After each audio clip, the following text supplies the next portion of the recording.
Este programa cumple con las normas de derecho de autor del Marco Legal Andino, Ley 23 de 1982.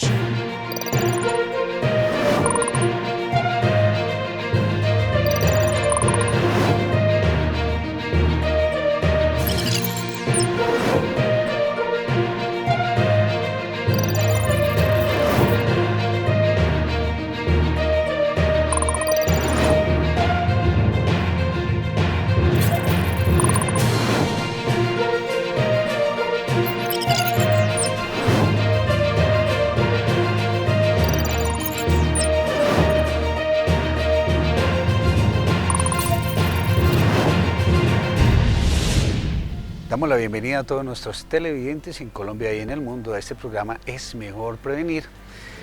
Un programa que resuelve esas inquietudes, a todos esos paradigmas sociales que tanto nos interesan, nos preocupan y que tantas respuestas nos pueden facilitar.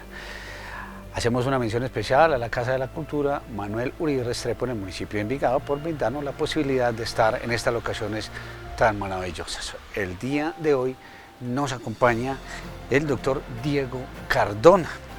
Bienvenido, Diego, y qué bueno hablar de este tema tan interesante, restitución de tierras. ¿Qué es? Háblenos un poco sobre usted y sobre qué lo trae entonces a nuestro programa Es Mejor Prevenir. Muy bien, muchas gracias por la invitación. Como usted lo dijo, mi nombre es Diego Cardona Londoño. Llevo trabajando cerca de 10 años con población desplazada básicamente, y en los últimos 7 años me he dedicado casi que exclusivamente al tema de la restitución de tierras, que es un programa derivado de la llamada Ley de Víctimas 1448 de 2011. Atendiendo la pregunta que me acabo de formular, como su nombre lo indica, un proceso de restitución de tierras es aquel en virtud del cual todas las personas que hayan sido despojadas de sus predios con ocasión del conflicto armado, dentro de una temporalidad que está señalada en la misma ley, es decir, desde el 1 de enero de 1991 hasta la vigencia de la misma ley 1448 de 2011, que va hasta el 10 de junio del año 2031. Es importante señalar en este aspecto que recientemente fue prorrogada dicha ley porque inicialmente tiene una vigencia de 10 años, es decir, hasta el 10 de junio del presente año, que si no hubiera sido prorrogada, obviamente ya hubiera expirado, pero sin embargo ya fue prorrogada por 10 años más. Cuando nosotros, doctor Diego, hablamos de restitución, entonces tenemos que hablar necesariamente de cuáles fueron esas condiciones que generaron la necesidad de restitución. Estamos hablando no solamente, para que nuestros televidentes lo sepan, no solamente hablamos de desplazamiento, sino también de conflicto, del latifundismo, ese fenómeno que se generó donde a la gente la obligaban a vender sus tierras también. ¿Cómo son y qué otros aristas se suman al fenómeno de restituir la tierra? Sí, ese fenómeno yo lo observo de la siguiente manera. Para la época de la expedición de la Ley 1448 de 2011, hace 10 años atrás, se discutía en el Congreso, de hecho se venía discutiendo desde muchos años atrás cómo recuperarle a la tierra a aquellas personas que hayan sido despojadas de ella con ocasión del conflicto armado, un conflicto armado que nos viene afectando a la población colombiana desde hace 60 años aproximadamente. Allí se dijo entonces que habían unas condiciones, habían unos requisitos para acceder a esa restitución. Primero, el aspecto temporal que ya te señalé, 1 de enero de 1991, esa fecha es clave porque solo a partir de entonces se pueden intentar procesos de restitución de tierras. ¿Qué sucedió? Que, como ustedes bien lo saben, el conflicto armado se agudizó mucho en los últimos 20, 30 años cuando irrumpió el fenómeno del paramilitarismo como una respuesta al movimiento guerrillero que existía desde hace 60 años. Esa respuesta, digamos, contrainsurgente que surgió para contrarrestar la presencia, el dominio territorial de los grupos irregulares guerrilleros, desencadenó una serie de despojos masivos de tierras a nivel general en Colombia.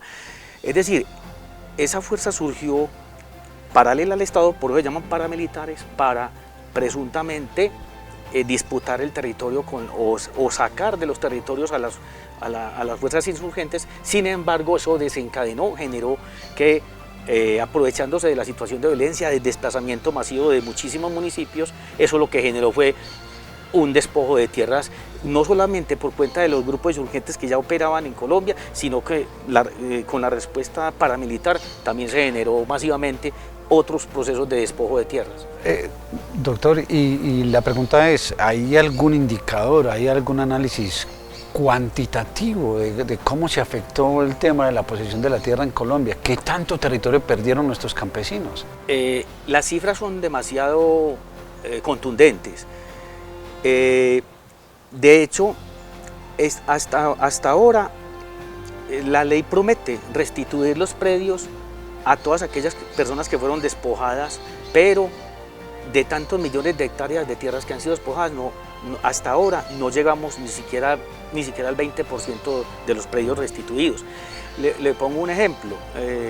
El municipio de San Carlos, aquí en el oriente antioqueño, fue un ejemplo piloto de restitución de tierras. Y estamos hablando de una población que entre los años 1998 y 2005, más de la mitad de la población se desplazó. Más de 70 veredas del municipio de San Carlos se desplazó y abandonaron las tierras. Con eso le estoy magnificando la dimensión del problema. Por fortuna, siendo San Carlos un ejemplo piloto en materia de restitución, por fortuna las condiciones de retorno en este municipio se han venido dando satisfactoriamente, y por fortuna también los procesos de restitución de tierras que allí se han adelantado han sido realmente exitosos. Qué bueno contarle también a nuestros televidentes, doctor, cuando nosotros hablamos de actores armados, ¿de quiénes estamos hablando? No propiamente porque busquemos dar nombres, sino cuáles son esas figuras, porque ahora constitucionalmente nota que usted es un GAO, usted es una, ¿cómo se llama? Grupos residuales. Grupos residuales, paramilitares, guerrilleros, desmovilizados. ¿Cómo se abrevian esos núcleos reales para que la gente entienda que no es solamente si fue un guerrillero o que fue un paramilitar, sino que hay otros valores agregados que también se pueden reclamar? Sí, muy importante la pregunta por lo siguiente. La misma ley 1448-2011, por ejemplo, trae la acepción de que no serán consideradas víctimas del conflicto armado aquellas personas que lo hayan sido de la delincuencia común. Una persona que haya sido despojada de un predio por la acción de un grupo de delincuencia común no puede ser titular del derecho a la restitución de tierras. Ahora bien, desde el punto de vista del conflicto armado habrá de entenderse que lo hayan sido de los que se conocen o que se reconocen desde el punto de vista del derecho internacional humanitario como actores del conflicto, llámese grupos guerrilleros, paramilitares, incluso con la intervención también de la fuerza pública, que desde el punto de vista bélico también hizo parte del conflicto, y también ellos, de alguna manera, directa o indirectamente, también generaron desplazamiento y por lo tanto despojo de tierras. Por eso es importante la pregunta que usted señala, porque no todos aquellos que hayan sido despojados violentamente de un predio los serán del conflicto armado. Por eso trae la excepción la norma de que cuando lo sean de delincuencia común no procede la restitución de tierras, como tampoco procede una reparación administrativa a través o por medio de la unidad de víctimas, que eso es otra forma de reparar a las víctimas, a través de una indemnización administrativa donde no se requiere un proceso judicial. Pero para esos casos estamos hablando también no solamente de la figura de reparación por restitución de tierras, sino de reparación por daños, perjuicios morales, físicos, familiares, fallecidos. ¿Hasta dónde tiene cobertura real el decreto? Bueno, la ley, el proceso de restitución de tierras es un proceso típicamente restitutorio, no es un proceso indemnizatorio. Eso es muy importante aclararlo. ¿Por qué? Porque en los procesos de restitución de tierras solo se busca restituir la tierra a aquellos que hayan sido despojados violentamente de ella y aquellos otros que se encuentren ocupando predios que también son desplazados, pero que no son titulares inscritos, también podría ser eventualmente compensados. Pero estos procesos no son para indemnizar víctimas, es decir, si las personas... Tierra por tierra. Solamente es tierra. Si las personas quieren buscar una indemnización de contenido económico, deberían accionar el aparato judicial a través de una demanda administrativa contra el Estado por alguna de las... lo que se llama por un daño antijurídico que se reconoce en la Constitución Política del 91, es decir, atribuirle la responsabilidad al Estado en virtud del conflicto armado por un hecho victimizante. Esa sería la fuente pues, o la base para interponer una acción que se llamaría medio de control, reparación directa, para buscar una indemnización. Pero los procesos de restitución de tierras no tienen el contenido de ser indemnizatorios. Y es importante hacer la claridad, doctor, porque a veces el tema de reparación ya la gente se va a desbocar y a decir, no, entonces es con el doctor Diego Cardona con quien yo puedo hablar por la muerte de mi tío, por el fallecimiento de un familiar. Entonces es perfectamente entendible declarar la frontera entre lo que es la restitución de tierras y lo que es las reparaciones propiamente dichas en este fenómeno. Vamos a hacer una breve pausa y ya regresamos con ustedes en este tema especial, restitución de tierras, con nuestro doctor invitado hoy, Diego Cardona. Ya volvemos con ustedes.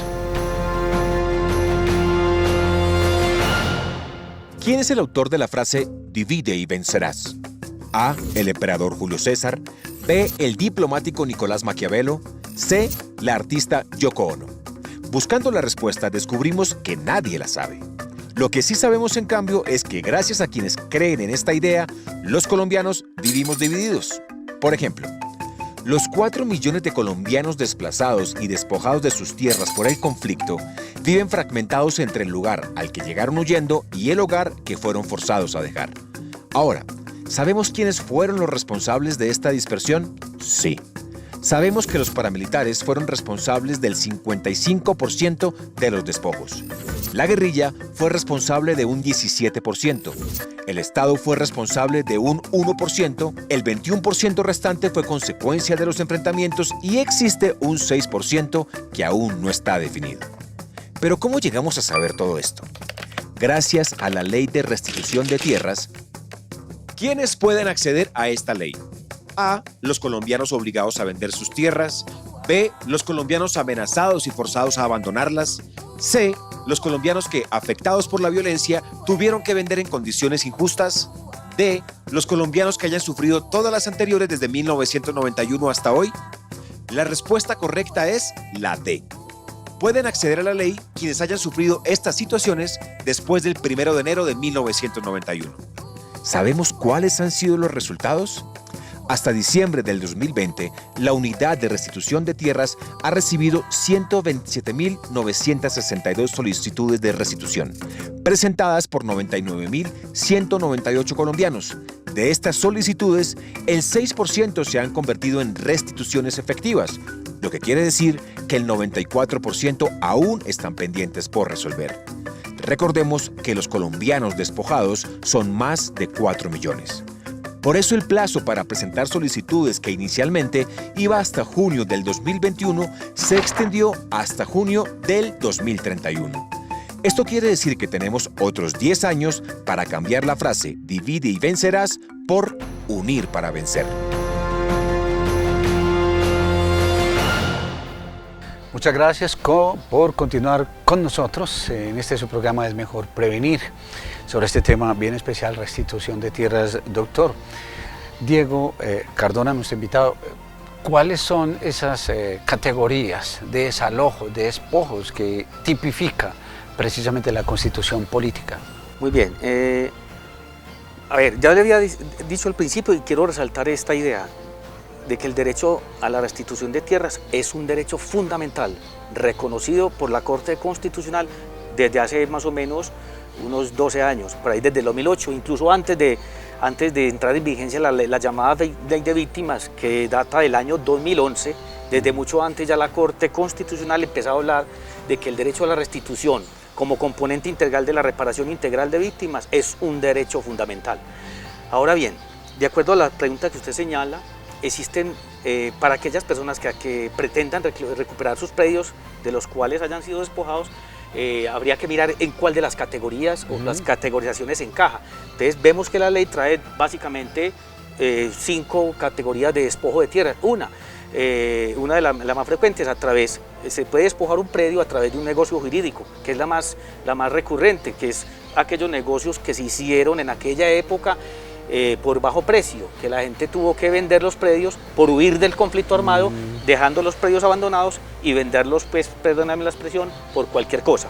Entonces, y es bueno hacer el énfasis porque ahí no solamente se presentó el tema de la obligación, de la recurrencia, de la intimidación para la venta, sino que también se logró detectar un enorme concierto en la estructura del Estado también para favorecer. Efectivamente, y de hecho ha ocurrido lo que usted ha señalado, ha ocurrido con alguna relativa frecuencia. Dentro de las tipologías de despojo existen, ya lo dije, por el venta a bajo precio, es decir, un negocio jurídico. Existe el despojo de tierras, puede ser a través de un acto jurídico, por ejemplo, un acto administrativo, aquellos que pedía lo que anteriormente se llamaba el INCODER, el INCORA, ahora se llama la Agencia Nacional de Tierras. Existe una tipología de despojo también que puede ser a través de una sentencia, quien lo creyera. Teóricamente se puede despojar un predio, se podría teóricamente despojar un predio a través de una sentencia. Eso no significa, tengo que ser enfático, no significa que los jueces sean unos delincuentes o que el INCODER estaban haciendo marrullas para favorecer a ciertos actores o ciertos despojadores de tierras. No, lo que pasa es que, siendo esa una de las maneras, otra de las formas de despojar tierras, ¿cómo sucedía o cómo puede suceder?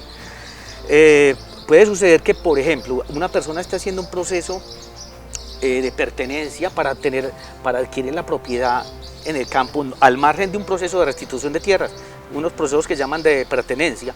La gente podría adquirir los predios legítimamente a través de una sentencia de un juez civil. Pero ¿qué pasa? Resulta que las personas otras personas que anteriormente, o por lo menos a partir del 1 de enero del 91, que es la fecha que señalé al principio, se consideran haber sido despojados de un predio. Resulta que después de adelantarse el proceso de restitución de tierras, se encuentra que hubo una sentencia civil donde se encontró que se presentaron documentos que de pronto carecían de validez o que eran falsos, sí, pero que el juez civil no pudo detectarlos en su momento, o declaraciones, testimonios falsos también que se vertieron allí. Esas sentencias podrían ser anuladas eventualmente por un juez de restitución de tierras, como también podrían ser anuladas las escrituras públicas que se suscribieron, los actos administrativos de las entidades públicas, también se podrían anular en el evento de que se descubra que allí lo que se escondiera era un proceso de despojo de tierras soterradamente. Sí, claro, a través del mecanismo sí, legal. Y también, como usted lo señaló al principio, a través de la intimidación. En esa época, por ejemplo, aquí en el oriente antioqueño, entre el 98 y el año 2005, como había mucha tensión porque el conflicto armado estaba en su mayor apogeo, allí habían situaciones de violencia generalizada que obligaba a la gente a hacer negocios de cualquier manera. Entonces, por eso es que el espíritu que llaman de la Ley 1448-2011 es ese: proteger a aquellas personas donde se presentó gente para aprovecharse de esa situación de violencia generalizada para hacer negocios y comprarles a bajo precio. Entonces, se dan muchos casos de gente acumuladores de tierras que se aprovecharon del conflicto, viajaron de otras ciudades de Colombia inclusive, o de Antioquia, a buscar personas pobres que perdieron la tierra para comprarle a bajo precio. Eso es precisamente la conducta que castiga la ley. Bueno, y haciendo un poco de énfasis ahí, porque me llama poderosamente la atención, casi que esta gente, los ricos, empezaron a pescar en río revuelto frente a la necesidad del otro. Claro. Entonces ahí ¿qué se hace? ¿Ahí se restituye la tierra o se puede llegar a un acuerdo para la nivelación del precio real? ¿Cómo se hace ese tema ahí? También debo advertir esto, que en los procesos de restitución de tierras son inadmisibles las conciliaciones o las transacciones. Es el juez de restitución el que decide el asunto, el que lo decide. Ahora bien, ahí, ¿qué es lo que pasa? Ahí yo debo señalar una desventaja que tiene aquella persona que se aprovechó de la situación de violencia para comprar a bajo precio. ¿Por qué una desventaja? Porque eventualmente, si el juez de restitución de tierras acredita que esa persona se aprovechó del conflicto para comprar a bajo precio, se queda sin nada. Le restituyen la tierra al que lo vendió a bajo precio, y a este que se aprovechó del conflicto lo considerará el juez, en el proceso lo considerará que la adquirió de mala fe y que no probó algo que se llama la buena fe exenta de culpa para poder acreditar que lo compró sin un vicio del consentimiento, que la compra fue con un precio justo, que nada tuvo que ver directa ni indirectamente con el conflicto armado, pero no es así. Esas personas que se aprovecharon tienen la vocación de perder las tierras y existen muchos ejemplos sobre la mesa en ese punto. Y casi que ese dinero que invirtió se le convierte con una especie de impuesto o de arriendo que pagó por usufructo mientras que el titular no estaba, o ¿cómo determinan esa figura? No, prácticamente el que estuvo entusiasmado por comprar a bajo precio es como si se entendiera que está comprando tierra de engorde. Como quien dice, cuando se calme el asunto, esto se va a poner muy bueno. Pero precisamente la ley de restitución de tierras castiga eso, porque ahí lo que hace es un aprovechamiento. No puede haber buena fe en alguien que se aproveche de la pobreza de un campesino despojado para ir a comprarle la tierra por cualquier cosa. Eso es lo que castiga la ley, el aprovechamiento ilegal, ilegítimo de esa gente que se recorrió varios municipios comprando tierra y aprovechándose de la situación absolutamente ignominiosa de que padeció toda esta gente. Y también hay que pensar, Colombia es un país de los vivos, y ¿cómo atienden ustedes ese fenómeno? Y ustedes como abogados especialistas en el tema, ¿cómo determinan esos inicios de veracidad? Es decir, yo puedo declarar que una tierra X es mía, pero resulta que es un terreno baldío, no me pertenece. Hay gente que trata de pescar en ríos revueltos también. Sí, la pregunta es muy importante, es para señalar que es como responder a la pregunta por dónde empieza un proceso de restitución de tierras. En fin, hay muchos terrenos baldíos en Colombia, como también los hay de propiedad de origen privado. Entonces, la persona víctima del conflicto armado, ¿cómo inicia el proceso? Acude ante una institución que se llama Unidad Administrativa Especial de Gestión de Restitución de Tierras Despojadas y Abandonadas. Es una unidad adscrita al Ministerio de Agricultura. Allí presenta una declaración, presenta las pruebas que tiene a su favor. Si es un predio privado, tendrá sus escrituras públicas. Si es un predio baldío, pero que tenía vocación de ser adjudicado por los requisitos que trae la ley agraria, esas personas eventualmente podrían ser restituidas, y un juez de restitución de tierras podría ordenar a la Agencia Nacional de Tierras hoy en día a que le adjudique ese predio a esa persona que fue ilegítimamente despojada de él. Okay. Eso es lo más importante. También quiero señalar los, digamos entre comillas, los superpoderes que tienen los jueces de restitución de tierras. Como ya te señalé, tiene incluso todos los procesos que se estén adelantando alrededor de un proceso de restitución de tierras, llámese una sucesión, un proceso de filiación, una liquidación de sociedad conyugal, un proceso de pertenencia en algún municipio, o una escritura pública. Todo lo que se está adelantando en relación con un predio que esté en proceso de restitución de tierras, todos esos trámites se suspenden y el juez de restitución de tierras lo decide en la sentencia. Es decir, el juez de restitución de tierras va a decidir quién tendrá el mejor derecho sobre ese predio. Eso es lo importante de esa figura de los jueces de restitución de tierras. Se quedan, por supuesto, sobre el tintero, doctor Diego Cardona, muchas preguntas, y esperamos a futuro poder contar con usted, porque el tiempo ya no nos alcanza, pero le queremos agradecer por estar con nosotros. Y si nuestros televidentes tienen alguna inquietud al respecto, ¿cómo lo pueden contactar? ¿Sus redes sociales, su teléfono? Sí, con mucho gusto. Yo no soy mucho de las redes sociales, pero sí me pueden contactar en el teléfono 300-654-5715, y con mucho gusto estaré presto a cualquier asesoría en esa materia. Agradecemos, doctor, su presencia aquí en Es Mejor Prevenir, en este tema restitución de tierras. A ustedes, permiso.